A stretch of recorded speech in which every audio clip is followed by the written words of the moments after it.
Good morning, everybody. We're coming to you live from the Torch Center with the second installment of the Halacha, 1 minute, 1 Halacha. So we're quickly going to get started. Yesterday we spoke about Modani and reciting Modani, thanking God for giving us another day and another opportunity.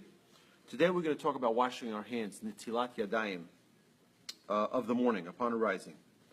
So, the halacha tells us that upon waking up, we should be careful to wash our hands right away.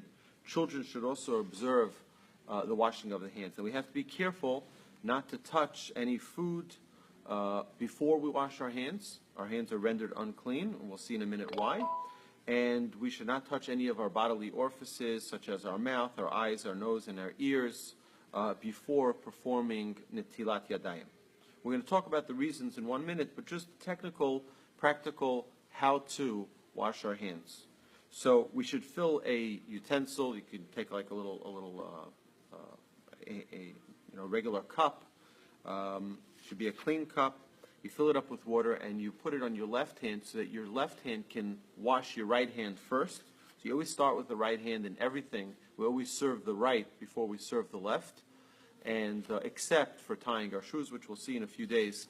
But we take it in our left hand and we pour it on our right hand, then on our left, then on our right, then on our left, then on our right, then on our left. We do it 3 times. So we wash each hand 3 times. Some do it 4. And you can do as your custom of your family. But we wash our hands each 3 times at a minimum. Now, why do we do this? So there are 3 reasons why we wash our hands. First is because we see that the Kohen in the temple, before he would do the service in the temple and serve God, he would wash his hands first. So just like we are about to embark on a new day and we're about to get our service to God started, we first wash our hands. That's reason number 1. Reason number 2 is because we have our hands. It's likely. Oh, what's going on here? Okay, we're still on. Sorry. It's likely that our hands touched part of our body which is normally covered, which render them unclean.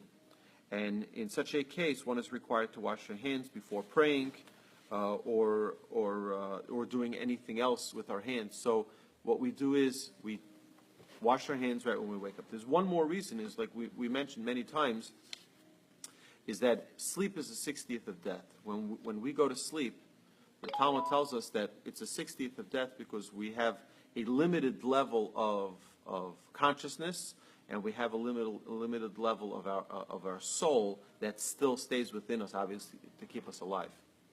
But then it's restored within us, like we said, that soul, modani l'fanecha, that you restored that soul within me. So now we're getting our full infused soul. So there's an element of sort of like a death, so to speak, that is left on us, and the last parts of it, our sages tell us, are at the ends of our fingers. So when we wash our hands, we're sort of getting rid of all of that, those impurities of that, sense of lack of life that we had while we were sleeping. Now, it's important to note that when we wash our hands, we should wash till our wrists. So you can go, there's plenty of water out there in the world for us to wash our hands.